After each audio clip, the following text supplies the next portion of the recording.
Hey, this is Jurgen Rasmussen. Let's talk about stuttering and how people actually overcome it. I just finished the third session with a young man who used to stutter severely and have a lot of anxiety around it. And now he hardly stutters and the anxiety is gone.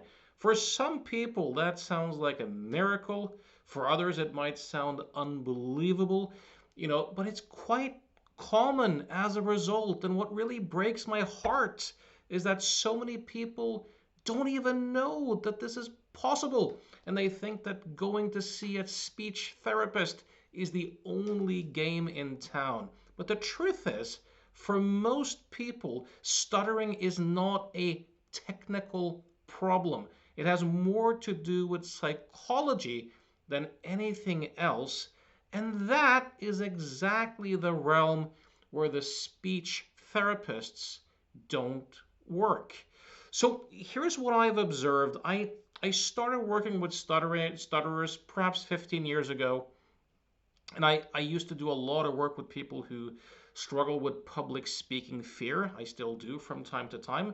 And I noticed that very rarely someone who was very afraid might stutter, and when the fear didn't go went away, they would not stutter. And I started getting curious about, well, what about so-called regular stutterers? Is that the case here as well? And of course, I also have the old stories of Dave Ellman of hypnosis fame, who would use regression therapy to help people to overcome stuttering. So I got really curious and I started to work with it. I was never that successful with regression therapy around stuttering. Uh, but here's what I have found over the years that consistently works.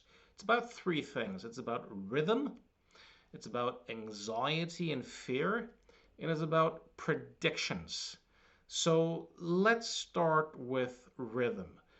People who stutter tend to focus on the words. They're often way ahead of the conversation, doing mental acrobatics in their head, replacing words and sentences and stuff like that. And this contributes to them being stuck in their head and completely losing the rhythm. They also tend to try to get as many words out as possible as quickly as they can, and this also trips people up. Now, what you'll notice is that people don't stutter when they sing. Why? Because they have a rhythm. So, one thing I have found essential is to get people to not focus on the words, but to discover the link between rhythm and speech. Learning how to regulate their breathing and learning how to gain more choice over their voice qualities. So, some of the work is about developing a rhythm and helping the person to coordinate breath and voice. Because when people speak in tune with a rhythm, they speak fluently. So, I do breathing exercises with them, I do voice training with them, and I teach them how to coordinate. This is a big deal. Learning to slow everything down and to really find a rhythm. Something else that's super important is fear and anxiety. And there's a very simple question you can ask people who stutter that really points this out. And I've asked this of so many people, and that is, if you were alone and you were doing cozy talk, to a pet, a dog or a cat or like a very young child, and there was no one around who could hear you or judge you, would you still stutter? Almost without exception, the answer is no. That tells you something, right? That tells you that this has a lot to do with the person's experience of expressing themselves, of being visible. It has a lot to do with their expectations and their meaning making. And this is the realm where we can do a lot. just for people to, because so many people are used to thinking of this as a kind of a speech pathology or a neurological issue, but really seeing the psychological link, really noticing that perhaps you stutter in some contexts and not other contexts, really discovering the link between your mental emotional state and your stuttering is crucial, because then you can begin to have more choice about it, and you can begin to become less afraid of your own experience. What's really crucial to help people discover is that, because they usually have a lot of thoughts around how people will view them and how people might view them as weak or insecure and how they come across, but really helping people to realize that they're not really experiencing that. They're experiencing what they think other people think and what they then think that means about them.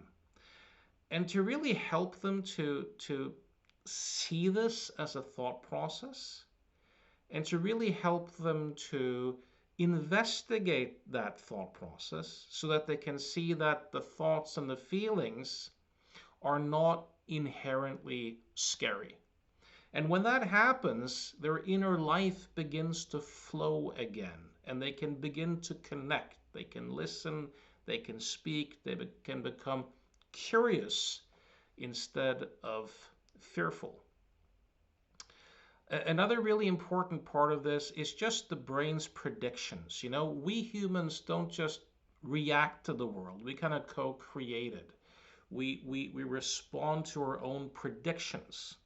So for a lot of people, the mind is just predicting that speaking on the phone or meeting new people or even being in certain emotional states equals stuttering. Of course it doesn't. These are thought generated links.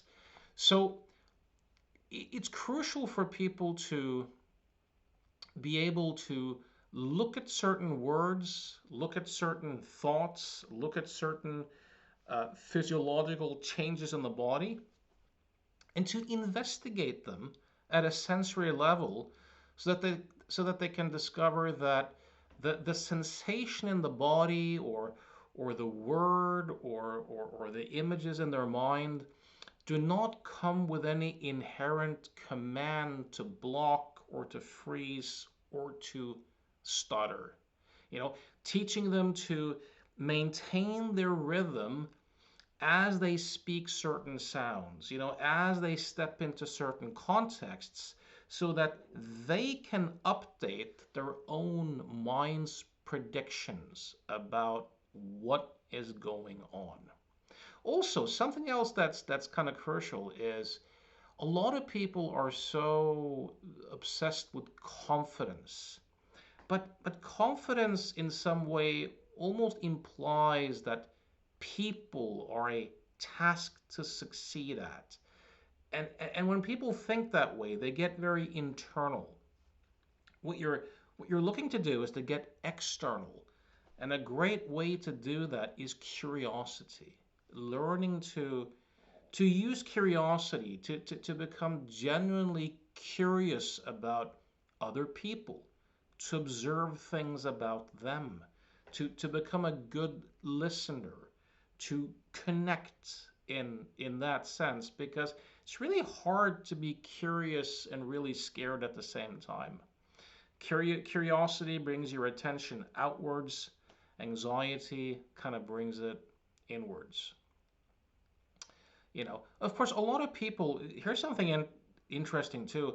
A lot of kids stutter a bit, when they're children, and then just spontaneously grow out of it. And of course, some people start in old age or as adults. A lot of people just mature out of it. They become more certain in themselves. But these are the keys. It's the rhythm, it's the anxiety, realizing that what you're experiencing is your thoughts about what other people think and what you think that means about you. And to really see that as a thought process generated inside of you, and to discover that it's nothing really to be afraid of. Another key point here too is that people will say sometimes, "Oh yeah, when I stutter, it lasts for a long time," or I have these periods where I stutter. But what very often happens is that when people first begin to stutter, they obsess about it, they panic about it. Their brain goes into alarm mode. So there's something about training yourself to notice the sensations in the body and to do so with curiosity or neutrality so that your mind can learn that you can meet these sensations with neutrality instead of fear. And then the chain doesn't continue to get fired off. So it is possible to change this. Of course, when I work with people, not everyone completely gets over their stuttering. Some people just radically improve or moderately improve, or some just improve a little. You have people who stutter most of the time to people who never stutter, but they think about it a lot. So this is like a scale, but it is possible for most people to radically change, and many people do overcome it. And as I said, it breaks my heart that so few people know about this, and that people think that the speech therapists are the only game in town, when that in fact might be the least relevant aspect of the whole thing.